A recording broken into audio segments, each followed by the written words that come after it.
Hello and welcome to our channel. मैं हूं शुभम और आप देख रहे हैं इनलाइटन एस्पेक्ट। हम बात करेंगे एक लीगल मैगजीन की जो है ignorance of law is no excuse, यानी कानून की अनदेखी कोई बहाना नहीं है। इस मैगजीन को जानने से पहले आइए जानते हैं मैगजीन क्या होता है और मैगजीन का क्या मतलब।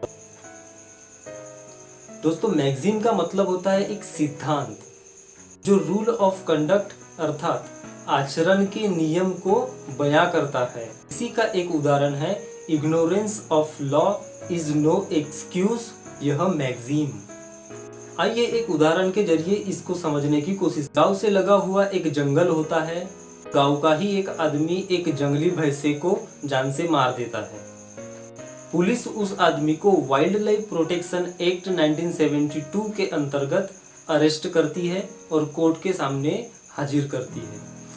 तब कोर्ट को वो बताता है कि साहब, मुझे तो ये मालूम ही नहीं था कि वह जंगली भैंसा था। मुझे तो लगा कि वो गांव में जो पाले जाने वाले भैंसे होते हैं वही था।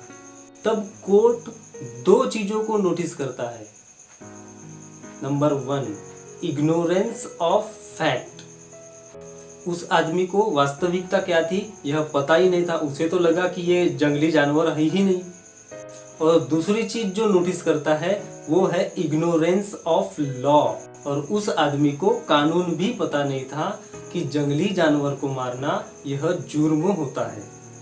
और तब कोर्ट उसे section 9 of wild life protection act के तहत पनिश करती है और यह कहती है कि ignorance of law is no excuse, कानून की अनदेखी कोई बहाना नहीं है।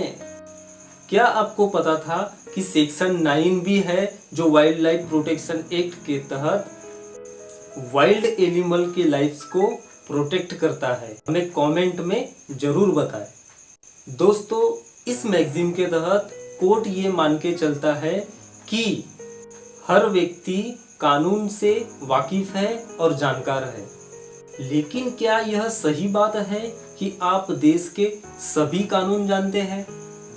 देश में तो बहुत सारे कानून बने हैं, जैसे इंटरनेशनल लॉ हो गया, बैंकिंग लॉ हो गया, कॉर्पोरेट लॉ है, इंटेलेक्चुअल प्रॉपर्टी लॉ है, कॉन्स्टिट्यूशनल लॉ है और भी अनगिनत बहुत सारे लॉज और एक्ट बने हुए हैं। और मेन बात तो जज मेड लॉ की है। अब ये जज मेड लॉ क्या होते हैं? जब हायर जुडिशियल अथॉरिटी या बेंच कोई मसले पर फैसला देती है या कोई गाइडलाइन देती है या रूल बनाती है, जिनमें से कोई रूल बन जाता है, उस रूल, गाइडलाइन और फैसले को जो लोअर कोर्ट्स होते हैं, जो निचली अदालतें होते हैं, उनको बाइंडिंग होते हैं। यानी जब भी वो कोई फैसला सुनाए निचली अदालतें, तो ऊपर के कोर्ट का सुनाया हुआ फैसले को ध्यान में रखकर ही देना होता है, फैसला सुनाना होता है। उसे जज मेड लॉ कहा जाता है। इन सभी कानून और उनसे जुड़े पहलुओं को आम जन के साथ ताजा करने के लिए, उन्हें जागृत करने के लिए हमने यह चैनल बनाया है। इसी के साथ आने वाले समय में हमने कॉन्स्टिट्यूशनल लॉ के ऊपर भी वीडियोस बनाने का सोचा है, जो कि आम जनता को जानना और समझना बहुत जरूरी है। इसलिए आप लोगों से गुजारिश है कि अगर आपको हमारी वीडियो पसंद आती है तो लाइक कीजिए, सब्सक्राइब कीजिए और बेल आइकन दबाइए, ताकि हम अगली कोई वीडियो अपलोड करें तो आप तक पहुंच जाए। Thank you very much.